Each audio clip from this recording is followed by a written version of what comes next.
Bismillahirrahmanirrahim. Assalamualaikum warahmatullahi wabarakatuh. Alhamdulillah, terus menerus kita memuji Allah Subhanahu wa taala yang hari ini kita begitu berlimpah rahmat kasih sayang dari Dia, begitu banyak nikmat yang Dia berikan pada kita hari ini. Dari pagi tadi mungkin matahari, udara, oksigen yang kita hirup saat ini, makanan yang kita makan waktu sahur tadi, itu sudah terlalu banyak yang Allah berikan kepada kita. Namun sesungguhnya kalau kita hitung-hitung, maka Allah SWT sampaikan dalam Al-Quran, A'udzubillahi minasyaitonirrajim, wa in ta'uddu nikmatallahi tuhsuha. Kalau dihitung-hitung nikmat tersebut, maka nggak bakal kita bisa hitung nikmat tadi. Dan sholawat dan taslim kita sampaikan kepada junjungan yang mulia, uswah kita, manusia yang semuanya Allah sempurnakan kepada beliau, yaitu baginda Nabi SAW. Semoga kita semua terus menerus diberikan kekuatan oleh Allah untuk mengikuti sunnah-sunnah beliau, sekecil apapun atau sebesar apapun. Karena di era saat ini sungguh orang-orang yang melaksanakan sunnah-sunnah Nabi itu seperti orang yang asing, ya. Namun itulah Islam yang dulu kata Nabi SAW datang dalam keadaan yang asing dan juga akan kembali saat ini khususnya dalam keadaan yang asing. Bapak sekalian yang saya hormati, wabil khusus teman-teman di Pelindo saat ini yang menyaksikan acara ini, kita bersyukur pada Allah SWT hari ini, ya, Allah pertemukan kita dalam mudah-mudahan majelis yang Allah berkahi, Allah muliakan ini, dan mudah-mudahan majelis ini tidak lain tidak bukan dalam rangka mengingatkan kita akan kebesaran Allah SWT di atas buminya ini, termasuk penciptaan manusia yang Allah sudah sampaikan dalam Al-Quran, A'udzubillahi minasyaitonirrajim, wa laqad khalaqnal insana fi ahsani taqwim. Jadi manusia itu diciptakan Allah dalam kondisi yang sempurna, dan diciptakan Allah dari saripatinya tanah. Ada hal yang menarik mungkin yang perlu kita bahas hari ini berkaitan dengan keadaan Indonesia dan dunia secara umum saat ini yang begitu luar biasanya wabah ini yang subhanallah begitu banyak menguras mungkin tenaga, pikiran dan juga harta, ya, yang akhirnya membuat banyak kegiatan-kegiatan kita harus dihentikan terlebih dahulu. Itulah skenario Allah yang pastinya terlalu banyak yang mungkin kebaikan yang Allah berikan dalam keadaan wabah seperti ini yang pastinya dari Allah kita harus yakin pasti baik, gitu kan. Jadi dari Allah itu pasti baik. Dan yang namanya ujian itu Bapak Ibu sekalian, ya insya Allah tidak akan lama. Jadi kita harus terus menerus yakin pada Allah Subhanahu Wa Taala bahwa ini pasti berakhir dan keadaan bisa lebih baik lagi ke depan. Dan mudah-mudahan dengan ini banyak orang yang menjadi dekat dan semakin mengenal Allah Subhanahu Wa Taala. Berkaitan dengan tubuh manusia, mungkin yang kita tahu bahwa tubuh kita ini sudah diciptakan Allah dalam keadaan yang sempurna. Tapi yang jadi masalah adalah kenapa banyak orang zaman sekarang begitu mudahnya sakit, begitu mudahnya terkena terkena gangguan sesuatu yang akhirnya membuat mereka ya tidak bisa mempertahankan keseimbangan tubuh atau badannya. Jadi sebenarnya kalau kita lihat Bapak Ibu sekalian, kalau kita mentadaburi ayat Allah yang ada dalam surat Al-Mu'minun yang bunyinya yang artinya walaqad khalaqnal insana min sulalatin min tin, maka Allah mengatakan dalam Al-Qur'an bahwa dan kami ciptakan manusia itu dari saripatinya tanah. Maka kalau boleh saya katakan keadaan penyakit manusia saat ini tidak lain tidak bukan salah satu penyebabnya adalah jauhnya manusia dari unsur dasarnya mereka, yaitu tanah. Jauhnya manusia dari unsur keseimbangan atau mungkin pembentuk keseimbangan yang ada pada diri mereka yang sudah Allah ciptakan sejak lahir. Jadi sebenarnya sejak lahir itu kita sudah dibekali dengan berbagai macam sistem kekebalan tubuh, ya. Dibekali Allah dengan berbagai macam toolsnya, ya, yang sudah ada, sudah komplit, sudah lengkap untuk menghadapi atau bukan menghadapi tapi untuk hidup bersama makhluk-makhluk yang lain, ya, untuk hidup bersama makhluk-makhluk yang lain. Saya pernah menceritakan dalam buku saya Jurus Syiar Rasulullah itu saya katakan bahwa anggaplah mungkin kita punya dua orang anak, ya, anak pertama sama anak kedua. Anak pertama ini subhanallah maunya bawaannya tuh kalau mau makan, mau apapun tuh harus bersih, harus steril, harus higienis luar biasa. Sebulan mungkin namanya over hygiene atau over hygiene ya. Higienitasnya terlalu luar biasa ya. Maka anak yang kedua katakanlah ada anak yang mungkin dia biasa-biasa aja. Dia kalau mau makan cuci tangan ya, setelah makan dia jilat tangannya dengan sesuai dengan sunnah Nabi SAW. Lalu kedua anak ini kemudian kita katakanlah ajak makan di pinggir jalan, ya. Katakanlah beli rujak lah, atau mungkin makan-makan pinggir jalan. Kalau saya tanya ke teman-teman Bapak Ibu sekalian, menurut katakanlah analisa mudahnya kita, kira-kira yang bakal sakit perut ya, atau mungkin diare lah gitu kan, itu kira-kira anak pertama, anak kedua. Kita pasti akan mudah mengatakan kemungkinan besar anak pertama. Ya, kemungkinan besar karena anak pertama atau anak pertama yang akhirnya bisa terkena ya, kemungkinan besar ya. Kenapa? Karena kalau saya membahasakannya itu sangat kurangnya dia bersinergi atau mungkin berukhuwah gitu kan dengan apa-apa yang Allah ciptakan di atas buminya ini berupa bakteri, virus ya. Jadi kalau mungkin ya, saya boleh katakan siapa harusnya yang paling sakit, yang paling banyak penyakitnya di muka bumi ini? Boleh saya katakan kemungkinan besar ya dokter, perawat, dan orang kerja di rumah sakit. Bapak Ibu bayangkan, setiap hari mereka bertemu dengan pasien-pasien yang ada yang infeksi, non-infeksi, khususnya infeksi lah gitu kan. Tapi subhanallah nggak seheboh yang dibayangkan karena memang ada keadilan Allah di situ ya, ketika orang itu tenang, ketika jiwanya bahagia, ketika dia katakanlah mungkin orang-orang kesehatan itu datang untuk menolong orang, membantu orang, maka imunitas mereka terjaga di situ ya. Apalagi kalau ditambah dengan kita bersinergi dengan alam. Jadi manusia itu sejatinya kalau mungkin kita belajar di situ, dia memang harus berinteraksi dengan alam, nggak bisa enggak. Kalau nggak berinteraksi dengan alam, maka otomatis akan banyak penyakit yang datang, ketakseimbangan mungkin. Contoh, orang yang badannya nggak pernah kena sinar matahari, pasti akan muncul masalah. Imunitas dia pasti akan turun. Orang yang mungkin kakinya tidak pernah menginjak bumi, dalam artian selalu berlapis alas gitu kan, dengan sepatu, dengan apa tuh namanya, dengan sendal, akhirnya nggak pernah bagian tubuhnya itu bersentuhan dengan bumi. Ini jadi masalah sebenarnya, ya. Ya, jadi kalau kita sudah paham ini, maka insya Allah akan sangat mudah menjaganya. Bapak Ibu sekalian akan sangat mudah mengembalikan keseimbangan tadi, sehingga Masya Allah tabarakallahnya itu sebenarnya di kondisi khususnya seperti sekarang ini sebenarnya beberapa kali sudah saya sampaikan juga ya, saya katakan bahwa ya virus ini katakanlah yang ada saat ini ya, terlepas dari apapun isunya, dia adalah makhluknya Allah gitu kan.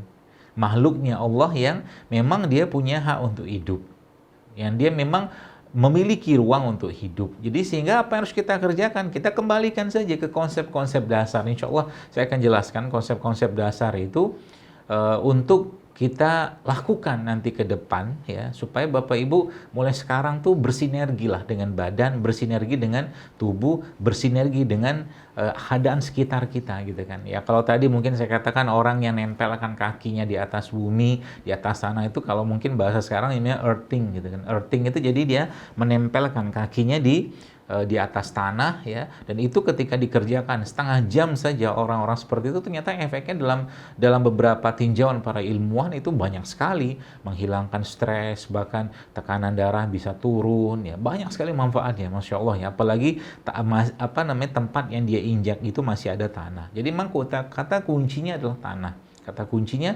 adalah tanah. Tidak heran Bapak Ibu sekalian ya, kalau kita pelajari bahwa tubuh manusia yang dalam tubuh kita ini kan sebenarnya sudah berlimpah, sudah begitu banyak ya, bahkan para ilmuwan tuh mengatakan dalam tubuh kita ini sudah berlimpah dengan bakteri gitu kan. Berlimpah dengan bakteri ya. Di tangan ada bakteri, di mulut ada bakteri, di otak ada bakteri. Bakteri-bakteri yang memang mereka diciptakan Allah untuk hidup dan menjaga di situ. Yang memang kalau diperiksa itu nggak bakal ketemu semua, gitu kan. Namanya pun nggak ada. Ya, dari semua tempat, dari tangan, dari kaki, dari kulit, dari saluran kencing, semua ada bakterinya. Ya.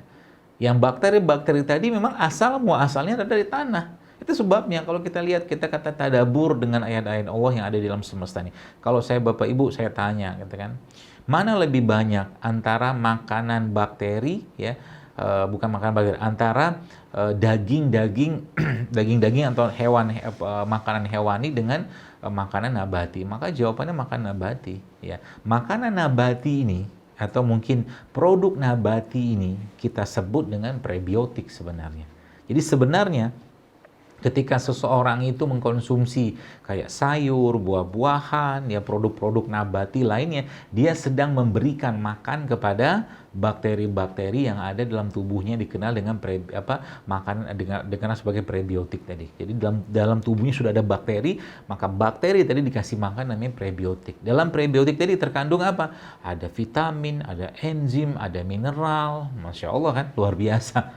Jadi kesalahan kalau Anda lihat katakanlah satu piring makanan fast food, katakanlah ada burgernya, kemudian ada kentangnya, katakanlah ada sodanya, gitu kan.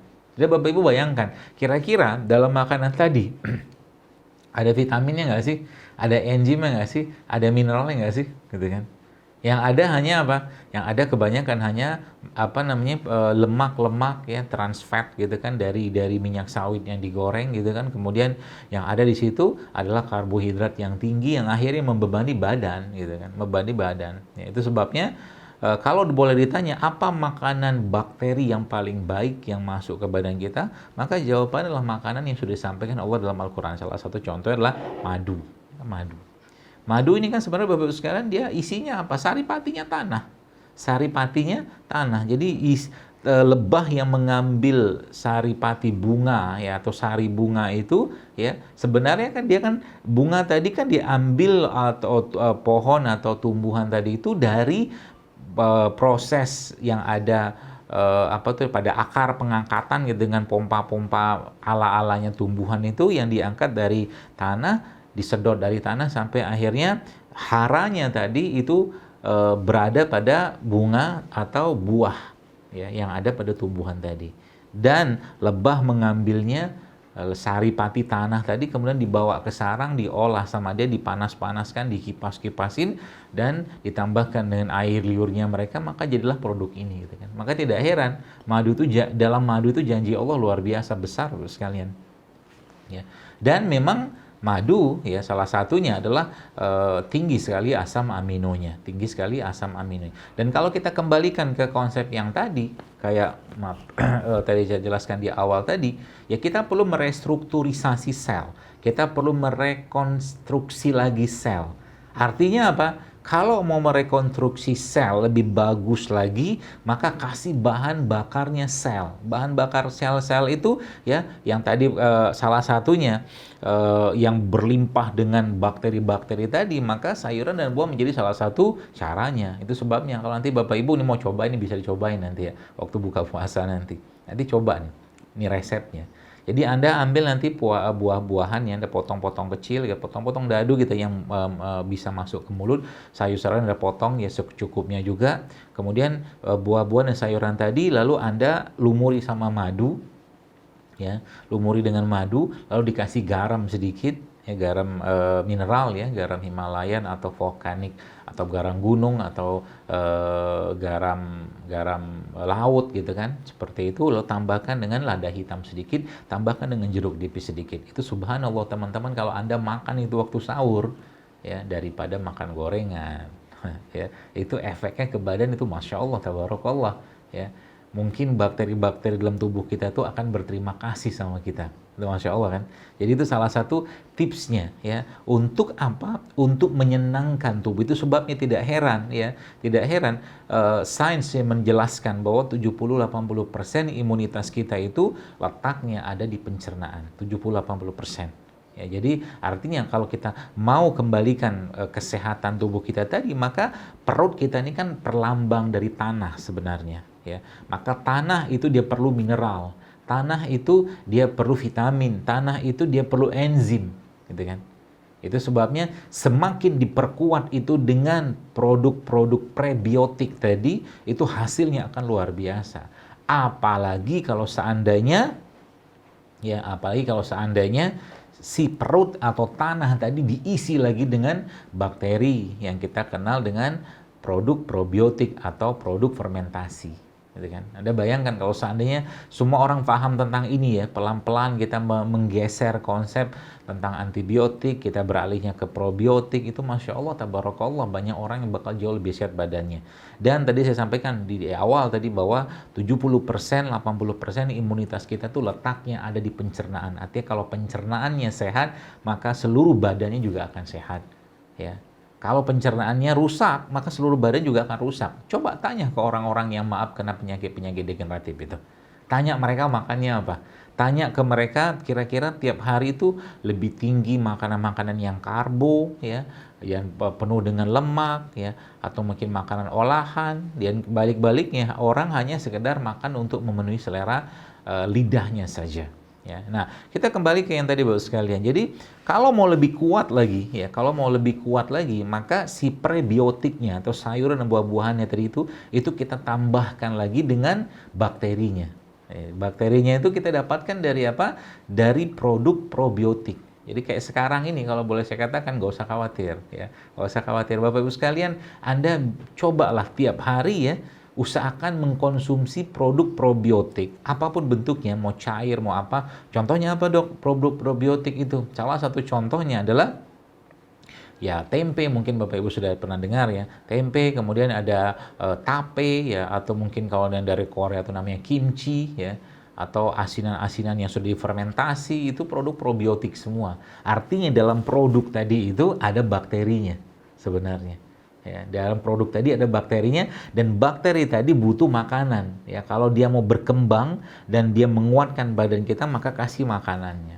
Ya, jadi ibarat kata mungkin Bapak Ibu yang Anda mau nyobain nanti, ya tadi misalkan ya salad buah dan sayur yang Anda makan tadi itu Anda mungkin bisa berikan potongan-potongan tempe kecil aja di situ, ya, untuk sebagai probiotik atau makanan fermentasi. Karena probiotik itu identik dengan fermentasi, ya. Probiotik identik dengan fermentasi. Dan lagi-lagi sampaikan, ya, kata kuncinya kalau dia sudah masuk ke badan kita dan masuk ke pencernaan, maka otomatis insya Allah dengan izin Allah pastinya itu tubuh kita akan baik dan terjaga imunnya. Ya, itu sebabnya saya jelaskan di beberapa kajian juga, saya katakan, oh ini mungkin itu sebab, ya, mungkin ya, ini salah satu hikmah dari di surga itu Allah Subhanahu wa taala memberikan kepada penghuni surga itu salah satu minuman yang terbuat dari khamar. Khamar ini kan di surga tapi tidak memabukkan. Adalah sesuatu yang dibuat dengan fermentasi. Ya, kalau zaman dulu kan orang-orang Arab itu membuatnya dengan cara kurma dimasukin ke dalam air sekian lama, tambahkan gula gitu, lalu akhirnya fermentasi jadi alkohol atau khamar yang ada alkoholnya. Tapi kalau dimaksud di sini adalah produk-produk fermentasi yang tidak mengandung alkohol, karena untuk jangka waktu tertentu maka alkoholnya akan hilang. Ya, itu sebabnya lagi saya katakan, mungkin bisa jadi inilah rahasia kenapa Nabi kita alaihissalam mengatakan bahwa sebaik-baik lauk adalah cuka. Ya, ini cuka. Ini cuka, ya. Jadi sebaik-baik lauk adalah cuka. Jadi cuka itu Bapak Ibu sekalian, ya, ini mengandung produk probiotik atau bakteri yang hidup dalam fermentasi cuka tadi. Ya. Jadi ketika misalkan nih Anda tadi makan itu tadi, ya, makan sayuran, buah tadi yang dibikin tambahkan dengan madu, jeruk nipis, ya, garam sama lada hitam, terus ditambahkan sedikit sama cuka, ya, cuka apel atau cuka madu, yaitu Masya Allah, tabarakallah. Jadi ibarat kata bakterinya itu akan hidup. Ya, bakterinya akan hidup yang ada pada makanan tadi. Kenapa bakteri tadi hidup? Karena probiotik itu kan makanannya prebiotik. Itu subhanallah teman-teman sekalian. Ya, jadi kalau kita kembali ke konsep ini, insya Allah, ya, pertama seandainya nih Anda tidak ada kesempatan, ya, tidak ada kesempatan apa tuh namanya untuk makan probiotik Bapak Ibu sekalian, maka prebiotik lah menjadi solusinya. Jadi ya, karena apa? Karena memang dalam tubuh kita ini sudah sangat banyak bakterinya sebenarnya. Nah, kenapa bakteri-bakteri tadi bisa mati? Kenapa bakteri-bakteri tersebut katakanlah bisa tidak bersinergi dengan badan kita? Contoh aja, Bapak Ibu pernah mikir nggak kira-kira berapa banyak bahan kimia yang sudah kita masukkan dalam badan kita sejak pagi coba? Sabun, odol, sampo, itu bahan kimia semua kan? Sabun ketika masuk ke sini dengan bahan-bahan kimia sintetik yang ada Bapak sekalian, kemudian odol ya, subhanallah ya. Kemudian apalagi itu sampo gitu kan, akhirnya apa? Akhirnya yang didapatkan itu kan cuman wangi-wangi saja, tapi bahan-bahan itu sudah sangat berlimpah masuk ke badan kita dari pagi, coba Masya Allah. Belum lagi bersih lantai misalkan, belum lagi cuci piring. Akhirnya apa? Kita jarang berinteraksi, kita jarang, kalau bahasa saya itu, berukhuwah dengan mereka. Ya, berukhuwah dengan mereka. Itu sebabnya konsep ini kalau kita pakai Bapak sekalian, itu subhanallah, Masya Allah, tabarakallah ya Bapak sekalian, maka banyak sekali kebaikan yang akan kita dapatkan ya, termasuk di era seperti sekarang ini ya. Bagi Anda yang sempat membaca tulisan saya kemarin tentang 2 resep itu ya, itu subhanallah kalau Anda betul-betul Anda praktekkan di rumah dan Anda mulai lakukan, ini kita bisa menolong banyak orang Bapak sekalian. Dengan cara apa? Ya kayak zaman sekarang ini kan banyak orang yang membuang sampah dari kulit-kulit buah. Ya, kulit-kulit buah itu jangan dibuang sampahnya Bapak Ibu sekalian. Ya, jadi nanti yang resep yang saya jelaskan itu ya, ada 1, ada 3, ada 10. Jadi satunya adalah satu gelas ya, satu gelas ini gula aren ya, kemudian 3-nya adalah 3 gelas kulit buah, dan 10-nya adalah 10 liter. Bisa juga dengan tidak mesti 10 liter tapi 10 gelas, maaf, bukan 10 liter, 10 gelas ya. Jadi 10 gelas, 1, 3, dan 10. Jadi 1 gelasnya gula aren, 3 gelasnya kulit buahnya, dan 10 gelasnya itu adalah air ya, air. Jadi nanti gula arennya dimasukkan ke dalam dalam air tadi diaduk, kemudian kulit buahnya dimasukin situ dan ditutup selama 2 minggu. Ya, kurang lebih tutup selama 2 minggu, buka tutup, baru sekarang selama 2 minggu, dan setelah 2 minggu itu ditutup sempurna sampai 3 bulan, maka akan jadi namanya ekoenzim kayak gini. Ini saya probiotik. Probiotik seperti ini Bapak sekalian, ini sudah hampir setahun ini ya. Ya, dalam sini isinya apa? Bakteri. Ya, jadi ini bisa Anda pakai untuk semprot-semprot, ya, semprot tangan, semprot buat pembersih lantai, pembersih piring juga, ya. Bahkan bisa buat nyemprot tanaman juga, daunnya, bisa juga untuk pupuknya, Masya Allah kan. Isinya bakteri, ya, isinya bakteri, termasuk ini, ya. Ini cuka ya, cuka juga termasuk minuman atau mungkin cairan probiotik juga. Itu kalau pakai kulit ya, kalau pakai kulit buah. Tapi kalau dagingnya Bapak sekalian, jadi diubah saja. Jadi 1 gelasnya adalah gula aren atau madu juga boleh, atau gula aren lah ya. Kemudian 3 gelasnya adalah daging buah, dan 10 gelasnya adalah air putih ya, kemudian air mineral, kemudian nanti campurkan, nanti daging buah dimasukin di situ, dibuka tutup selama 2 minggu, dan nanti setelah 2 minggu ditutup rapat sampai akhirnya 6 bulan. Nah, kalau udah 6 bulan, lebih lama lebih bagus. Jadi semakin lama dia berada di sini, semakin berkembang dia, terus sekalian. Maka di situ bakterinya. Yang ini buat minum, ya, yang ini buat minum, sedangkan yang ini kita bisa pakai untuk bersih-bersih, termasuk bersih-bersih sungai, bersih-bersih selokan, tempat-tempat yang bagus, septic tank, itu semua kita bisa pakai yang ekoenzim. Tapi kalau yang klasik enzim kayak begini, ini subhanallah kita bisa minum tiap hari. Ya, artinya Anda ambil satu sendok makan aja kayak begini, Anda campurkan dengan air, tambahkan madu, itu efeknya luar biasa ke badan. Ya, mungkin itu sebabnya Nabi, saya tidak tahu nih korelasinya apa, tapi Nabi pernah menyebutkan sebaik-baik lauk adalah cuka. Sebaik-baik lauk adalah cuka. Maka cuka itu kan isinya kan tadi probiotik ya, fermentasi gitu kan, bakteri gitu kan. Jadi subhanallah kalau kita memahami konsep ini Bapak Ibu sekalian, itu Masya Allah tabarakallahnya ya, bakteri dalam tubuh kita itu tidak akan tersiksa, tidak akan terzolimi. Anda bayangkan tiba-tiba makan kentang goreng, tiba-tiba makan burger, tiba-tiba minum soda, atau tiba-tiba makan gorengan. Kira-kira dalam gorengan tuh ada itu nggak sih? Ada bakteri nggak sih? Ya. Apalagi gorengannya kayak tempe. Tempe kan ya sudah jelas ya bahwa tempe itu ya bakteri juga kan, dia ragi. Cuman ya sebenarnya nggak pas buat digoreng. Jadi lebih baik Anda potong-potong tempe, kasih madu, kasih garam, ya kasih udah gitu Anda makan, itu jauh lebih baik Bapak sekalian. Subhanallah. Jadi begitu mudahnya sebenarnya kita menjaga tubuh kita ini, asal apa? Asal jangan terlalu banyak makanan yang dimakan hanya sekedar untuk memuaskan rasa. Cobalah diubah, apalagi bulan Ramadan seperti ini. 80% yang masuk ke badan kita itu adalah produk-produk asam amino semuanya. Probiotik, prebiotiknya, ada sayur, ada buah ya, atau mungkin produk-produk yang berbasiskan fermentasi ya, itu luar biasa. Kemudian rempah sama rimpang, karena rempah rimpang itu saripati tanah juga ada di situ gitu kan. Tambah lagi dengan kurma atau mungkin air ya, itu Masya Allah. Saya kira mungkin kalau umat Islam betul-betul menerapkan konsep-konsep ini, maka harusnya kita menjadi umat yang paling sehat, harusnya ya. Tambah dengan ibadah, kurang sehat apa ibadah dalam Islam?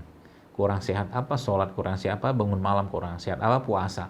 Apalagi kayak Ramadan zaman sekarang atau saat ini itu kan subhanallah, Ramadan saat ini tuh Masya Allah tabarakallah Bapak sekalian ya, sudah menjadi pelindung atau perisai untuk kita ya. Jadi kalau kita sudah mengerti konsep ini, maka gampang menjaga tubuh kita itu ya. Sudah ditambah ada puasa ya, ada produk probiotik, ada produk prebiotik, ada rempah, ada rimpang. Balikin ini semua. Apalagi sekarang Ramadan seperti ini, saran saya, cobalah kurangi makan-makan yang tidak sehat. Bukan kurangi sih, kalau bisa stop lah. Ya, makan-makan yang tidak sehat itu kurangi itu ya kalau ya nggak bisa stop ya kurangilah seperti itu, supaya apa, tubuhnya mendapatkan hak untuk menjalankan atau mengembalikan fungsinya ya seperti sedia kala.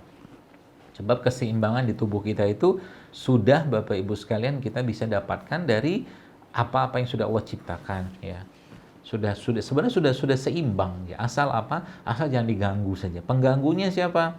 Pengganggu paling utamanya adalah dari pikiran. Jadi orang-orang yang stres, kebanyakan pikiran ya, kemudian terlalu berlimpah dengan tekanan-tekanan hidup Bapak sekalian, maka si bakteri tadi lama-lama juga akan stres ya.